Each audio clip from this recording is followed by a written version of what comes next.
எல்லாருக்கும் வணக்கம் ஃப்ரெண்ட்ஸ். நான் வந்து லைஃப்பில் ஃபர்ஸ்ட் டைமாக இன்றைக்கி ஃப்ரைடே அதுமா நம்ம சிங்கப்பெருமாள் கோயிலில் உள்ள நரசிம்ம பெருமாளை பார்க்குற போகிறோம். பாதகிரியில் கேட்டு ஒரு வழியாக கோயிலுக்கு வந்து அர்ச்சனை பொருளை வாங்கியாச்சு. வாங்கிட்டு கோயிலுக்குள்ளே நுழைஞ்சதுக்கப்புறம் பார்த்தீங்கன்னா ஒரு நரசிம்மர் இருக்கார். அவரை வணங்கிட்டு அப்படியே உள்ளே போயிட்டு கரட பெருமாளை வணங்கிட்டு பர்மிஷன் கேட்டு அப்படியே உள்ளே நுழைஞ்சோன்னா லக்ஷ்மி நரசிம்மர் இருப்பார். அவரை பார்த்துட்டு நம்ம பார்க்க போன மெயினான நரசிம்மர் இருப்பார். அவரையும் பார்த்துட்டு அப்படியே தாயாரையும் பார்த்துட்டு கிரிவலம் வந்தாச்சுங்க. கிரிவலத்தில் பார்த்தீங்கன்னா நம்மளோட பெருமாளோட 10 அவதாரம், அதோட டீட்டெயில், நம்மளோட கோயில் வரலாறு, நரசிம்மர் வரலாறு எல்லாமே நம்ம முறைப்படி கடைப்பிடிக்க வேண்டியது எல்லாமே எழுதியிருந்தாங்க. கிரிவலம் ஃபுல்லாகவே நமக்கு பார்க்கக்கூடிய விஷயம் எல்லாமே இருந்துச்சு.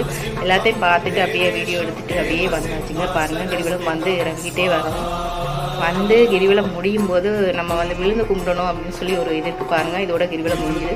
அதுக்கப்புறம் தீர்த்த கிணறு, அதாவது தீர்த்தக்கணியெல்லாம் அதை பார்த்துட்டு அப்படியே வந்துட்டு நம்ம பிரசாதம் வாங்குற இடத்துல வந்துட்டு பிரசாதம் வாங்கிட்டு அப்படியே வெளியே வந்தோம். வெளியில் வரும்போது ஒரு சாமி ஊர்வலத்துக்கு ரெடியாக